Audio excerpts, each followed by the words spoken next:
Halo, terima kasih sudah mampir di channel saya. Kali ini kita akan mengartikan motivasi berikut. Oke, kita akan bahas satu persatu. Yang pertama, orang yang selalu berkenan menghadapi masalah akan lebih cepat dewasa dibanding ia yang lari dari kenyataan.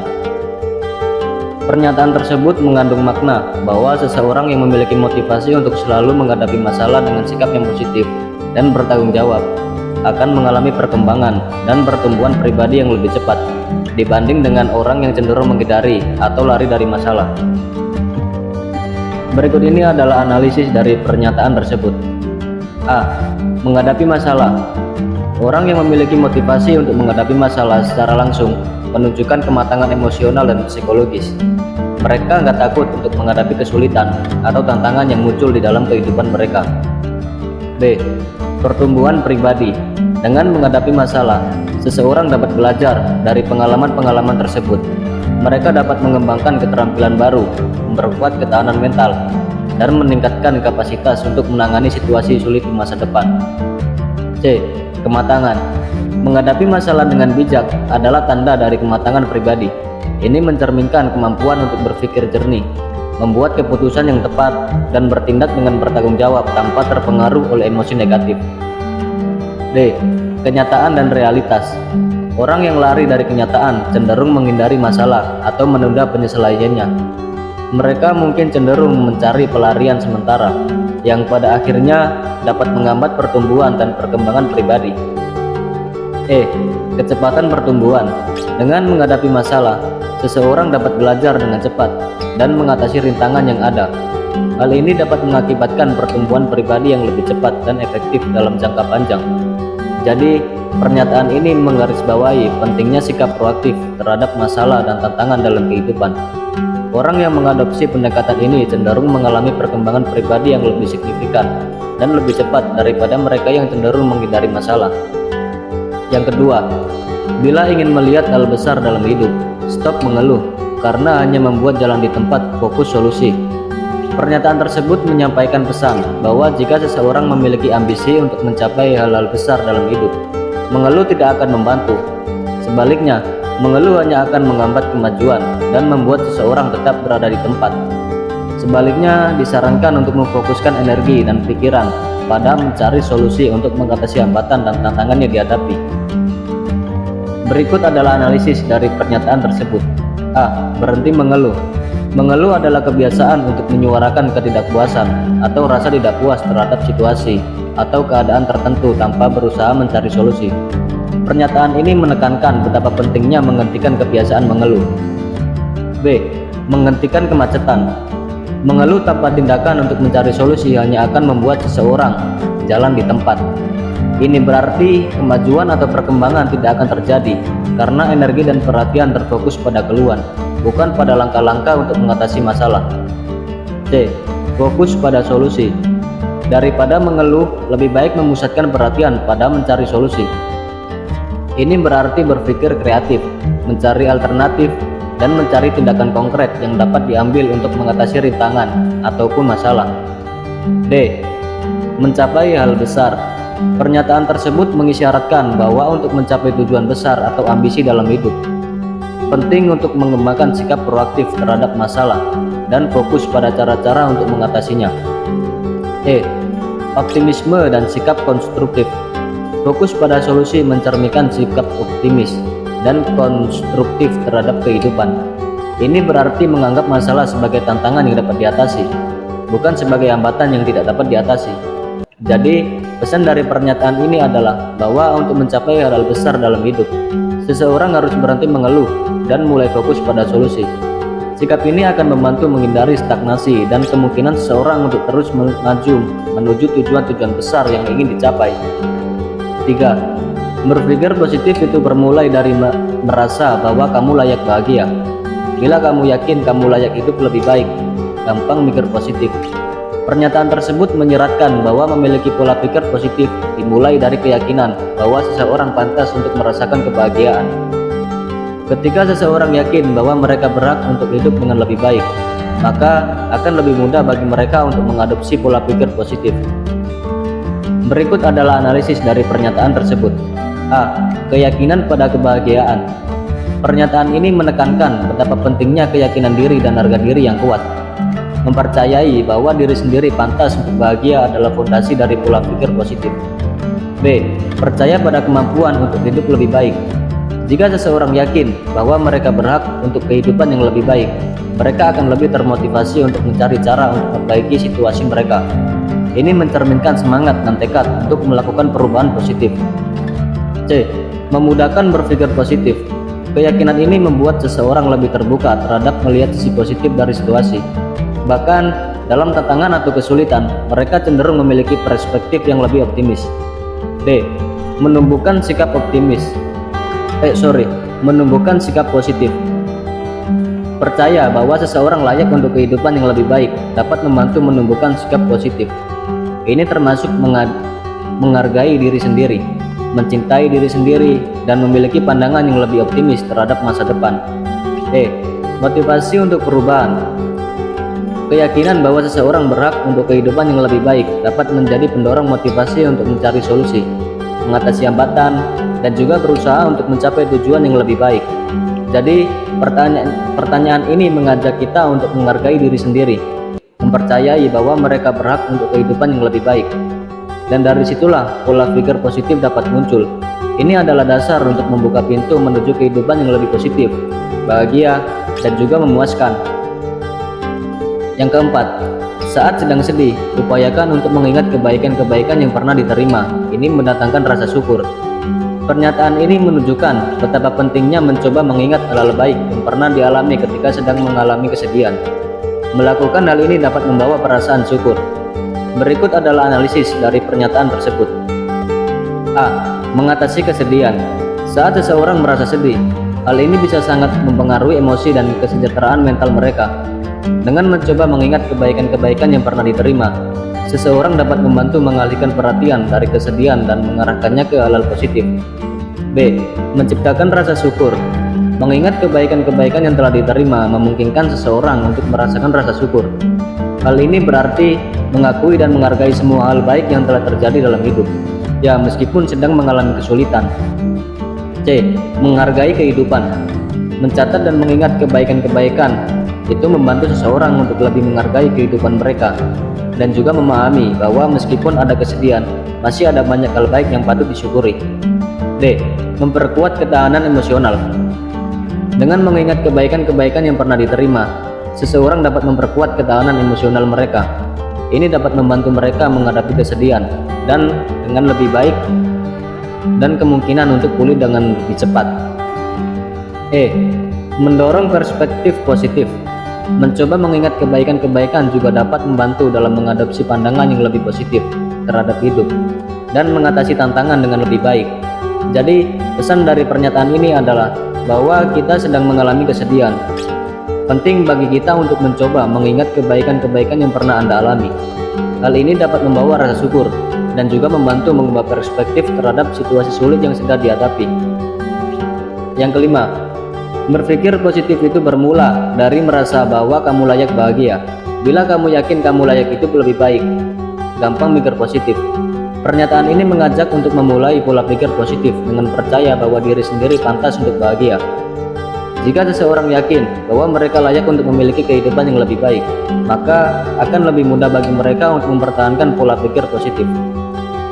Berikut adalah analisis dari pernyataan tersebut. A. Keyakinan pada kebahagiaan. Pertanyaan ini menekankan betapa pentingnya memiliki keyakinan bahwa seseorang berhak untuk merasakan kebahagiaan. Keyakinan ini merupakan fondasi dari pola pikir positif.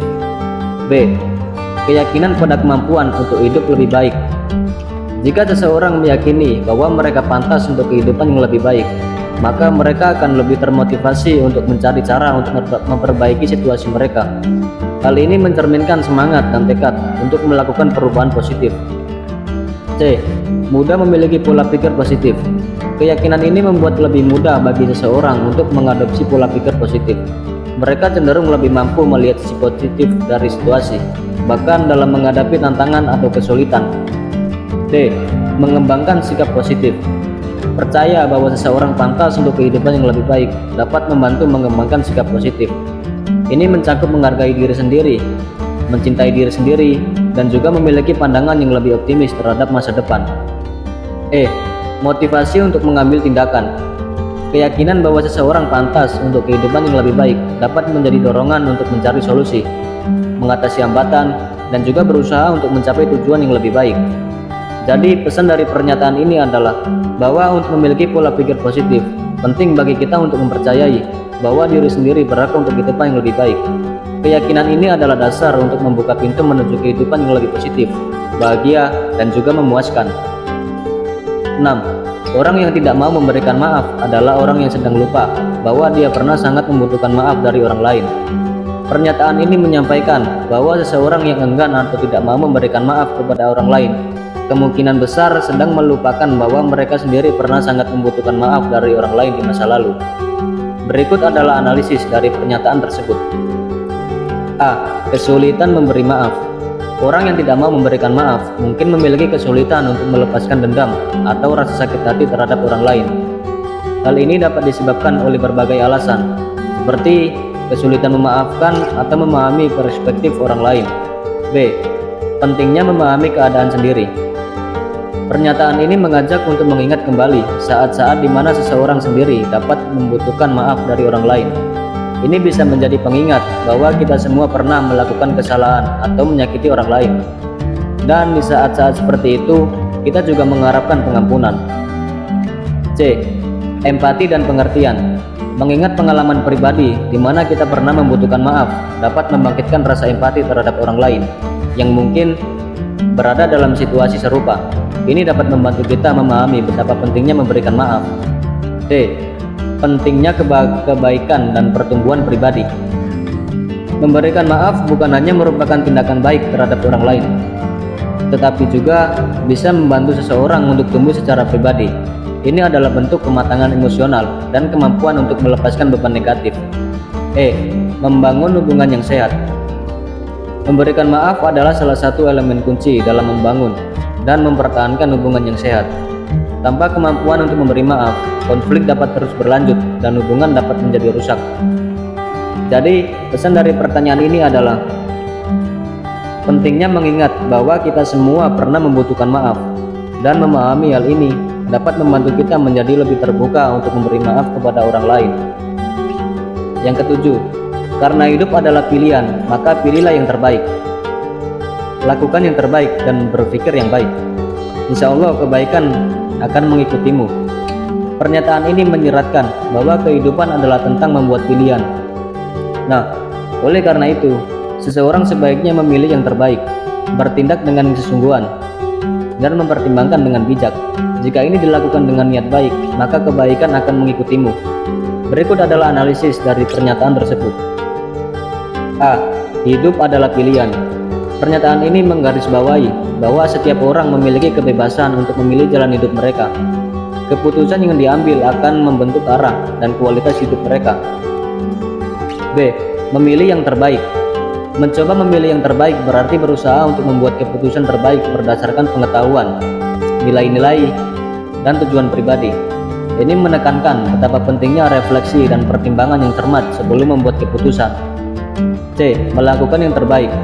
Pernyataan ini mengajak untuk melakukan setiap tugas atau tindakan yang tekad dan upaya maksimal. Ini mencerminkan semangat untuk berkomitmen dan berusaha secara sungguh-sungguh. Berpikir yang baik. Berpikir dengan baik mencakup memiliki sikap dan perspektif yang positif, serta kemampuan untuk menilai situasi dengan bijak. Hal ini melibatkan penggunaan akal sehat dan empati. Keberkahan dan kebaikan.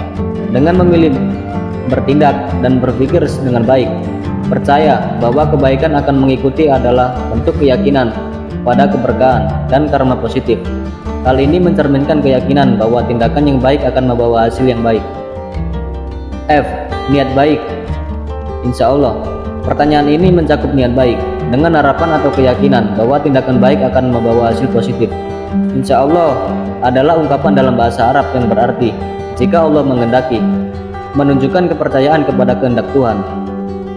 Jadi, pesan dari pertanyaan ini adalah bahwa hidup itu tentang membuat pilihan bijak, bertindak dengan sesungguhan, dan mempertimbangkan secara bijak. Dengan melakukan hal ini dengan niat baik, kebaikan akan mengikutimu sebagai hasil dari tindakan dan keputusan yang bijak.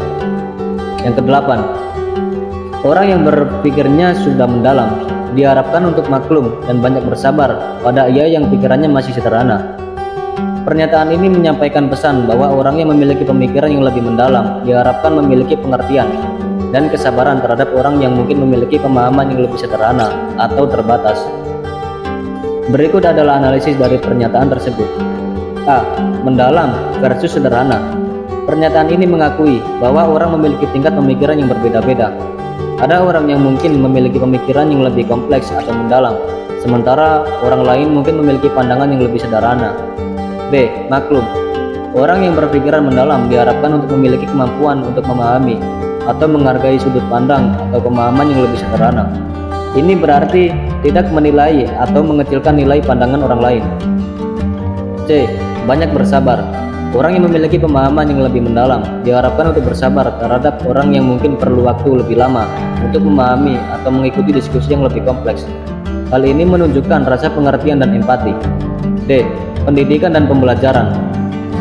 Orang yang memiliki pemikiran mendalam juga memiliki kesempatan untuk membimbing dan mendukung mereka yang memiliki pemahaman yang lebih sederhana. Mereka dapat berperan sebagai mentor atau pengajar. F. Sikap hormat dan penghargaan. Sikap maklum dan kesabaran menunjukkan sifat hormat terhadap semua jenis pemikiran pendekatan. Hal ini juga memperkuat hubungan positif antara individu dengan tingkat pemikiran yang berbeda. Jadi, pesan dari pernyataan ini adalah bahwa orang yang memiliki pemikiran mendalam seharusnya memiliki sikap pengertian dan kesabaran terhadap orang dengan pemahaman yang lebih sederhana. Hal ini memungkinkan untuk saling belajar dan tumbuh bersama tanpa mengurangi nilai atau pentingnya perspektif yang berbeda. Yang kesembilan, bersyukur masih bisa hidup, bersyukur masih disambungkan nafas ini. Terima kasih ya Allah. Pertanyaan ini mencerminkan rasa syukur dan penghargaan terhadap kehidupan dan kesempatan untuk terus bernafas. Pernyataan ini juga mengungkapkan rasa terima kasih kepada Tuhan atas semua nikmat ini. Berikut adalah analisis dari pernyataan tersebut. A. Rasa syukur atas hidup. Pernyataan ini mengajarkan betapa pentingnya mensyukuri kehidupan itu sendiri. Menghargai dan bersyukur atas setiap hari yang diberikan adalah suatu bentuk penghormatan terhadap hadiah terbesar yang kita miliki. B. Menghargai nafas. Menyatakan bersyukur atas nafas yang masih dapat dihirup, menekankan pada kewajiban sederhana dari proses pernapasan. Hal ini memahami bahwa setiap detik hidup adalah anugerah. C. Pengakuan terhadap Tuhan. Dengan mengucapkan terima kasih kepada Allah, pernyataan ini mencerminkan iman dan hubungan spiritual dengan kekuatan yang lebih tinggi. Ini menunjukkan rasa tergantung dan pengakuan akan kasih sayang Tuhan. D. Pengingat akan kebersyukuran. Mengucapkan rasa syukur adalah cara untuk mengingatkan diri sendiri tentang keberuntungan dan anugerah yang diterima. Bahkan dalam hal kecil sekalipun, hal ini membantu untuk memelihara sikap positif dan penghargaan terhadap kehidupan. E. Memupuk kebahagiaan dan ketenangan. Berfokus pada rasa syukur membantu menciptakan perasaan bahagia dan damai dalam diri. Hal ini dapat membantu melawan stres dan kecemasan. Jadi, pesan dari pernyataan ini adalah untuk selalu bersyukur atas kehidupan dan kesempatan bernafas. Menghargai setiap detik adalah bentuk penghargaan terhadap keberadaan kita di dunia ini. Dan mengucapkan terima kasih kepada Tuhan adalah cara untuk mengakui anugerah dan kasih sayangnya. Yang ke-10, pertemanan yang baik dapat mendukung suasana emosi yang baik pula. Pertanyaan ini menyeratkan bahwa hubungan pertemanan yang positif dan sehat dapat memiliki dampak positif pada suasana emosi seseorang. Berikut adalah analisis dari pernyataan tersebut. A. Pentingnya pertemanan. Pernyataan ini menekankan betapa pentingnya memiliki teman-teman yang baik dan positif dalam kehidupan seseorang. Teman-teman dapat menjadi sumber dukungan, keceriaan, dan juga kebahagiaan. B. Suasana emosional yang baik. Pertemanan yang baik dapat mempengaruhi suasana emosional seseorang. Teman-teman yang positif dan mendukung cenderung membangkitkan perasaan positif, seperti kegembiraan, kenyamanan, dan juga kepuasan. C. Dukungan emosional. Teman-teman yang baik akan memberikan dukungan emosional dalam situasi sulit. Mereka akan mendengarkan, memberikan saran, atau sekadar menjadi teman yang mengerti. D. Mengurangi stres dan kesepian. Hubungan pertemanan yang baik dapat membantu mengurangi tingkat stres dan kesepian. Dengan memiliki teman-teman yang dapat diandalkan, seseorang merasa lebih berhubung dan kurang terisolasi. Peningkatan kualitas hidup. Pertemanan yang baik dapat memperkaya kualitas hidup, membagi momen bahagia, dan juga mengatasi kesulitan bersama-sama dapat meningkatkan kebahagiaan dan juga kesejahteraan emosional. Jadi pesan dari pernyataan ini adalah bahwa pertemanan yang baik memiliki dampak positif pada suasana emosional seseorang. Memiliki teman-teman yang mendukung dan positif dapat membantu menciptakan lingkungan emosional yang sehat dan juga membangun kualitas hidup yang lebih baik. Nah, itulah arti dari motivasi tersebut. Jika kalian memiliki sudut pandang yang berbeda, coba kalian tulis di komentar. Dan apabila kalian menemukan motivasi yang sulit untuk difahami, kalian juga bisa tulis di kolom komentar. Nanti saya akan mengartikannya di video selanjutnya.